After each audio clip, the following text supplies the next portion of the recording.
This is a story about a duck named Mabel. Now, when Mabel talked, she made a clicky type noise, and all her school friends used to take the mickey out of her. And because they used to take the mickey out of her, she was kind of like not treated very well in class. Anyway, people that perhaps ain't quite the same as everybody else, that don't mean to say that they're a bit thick or a bit slow, does it? Anyway, this wasn't not in our world. This is a different world, and it is just a story. But Mabel packed all her bags and was ready to go to school. And Mum says to her, "You're a bit quiet today, Mabel. What's the matter?" She replied, "I don't really want to go to school, Mummy. All the school mates take the mickey out of me, and I'm not really happy. So I don't really want to go." "Well, you've got to go to school, my love. You need lots of education for later life." "Oh, yeah, I suppose you're right, Mummy." And off she went. To get to school, she had to walk along a footpath alongside the canal. And as she's walking along there, she feels there's something following her or looking at her. And she quickly turned round. No, nothing there. And so she walked on a bit further. She still had the same thing. She turned around again. Looked left, looked right, behind. No, nothing there. And when she got to school, she went into the classroom. And then teacher says, "Morning, Mabel." And Clacky went, "Morning. Morning, miss. Morning." And she sat down. That evening, on the way home, she had that same feeling. When she got indoors, Mum said, "Have you had a good day?" "Not really, Mummy. All the school, I can't call them friends, that's just school people, they took the mickey out of me because my beak keeps clicking." Next morning, same thing. Mabel packed all her bags and was going out the front door. Mummy said, "Have a nice day." "Well, I think I might, Mummy." Anyway, she's walking down the footpath and she remembered yesterday. Only yesterday, today, she didn't have that same feeling. And as she got a bit further down the path, she saw all her school friends all messing about. And they're running around and they're not sure.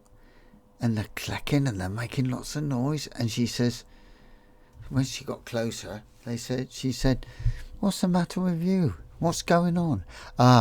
We need you to go to school first before us." "Why is that?" she says. We just want you to." Anyway, she's a bit suspicious of this because she's not daft.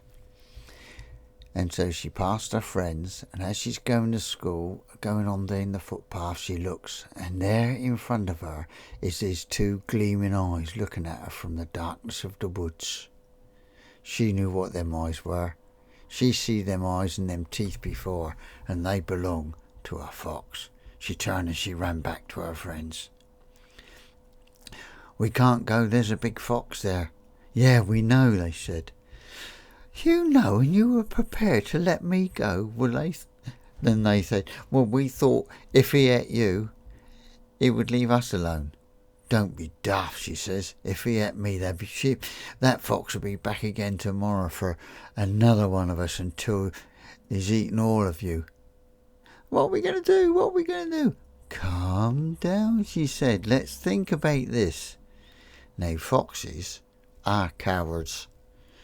They have to eat just like anybody else. I got an idea." Mabel says, "Right, how many of us are there?" "Well, there's 9 of us." "9 of us, eh? That'd do. That'll do fine. Right, 4 on the bottom. We're going to make a pyramid. And then another 3.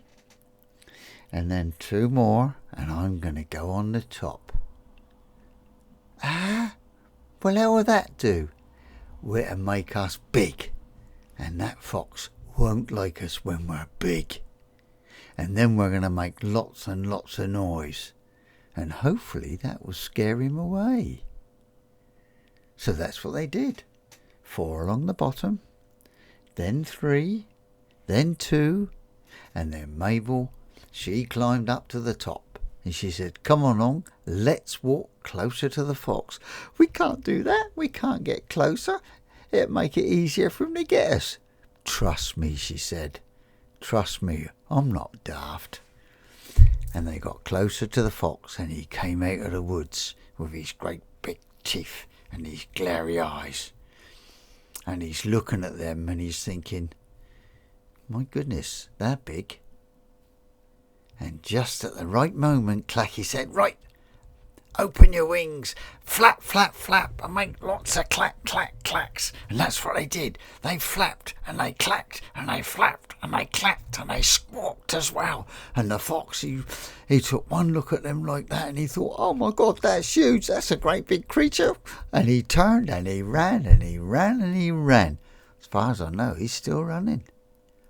So they all fell on the floor, and they all laughed, and they packed Mabel on the back. And then they all ran off to school, leaving her panting behind. But she soon caught up. But by this time they were all in the class, and they were telling their teacher, and on and on and on. And the teacher said, quiet, quiet, quiet, go and sit down. Now tell me what happened. And one of the ducks got up and told the teacher what happened.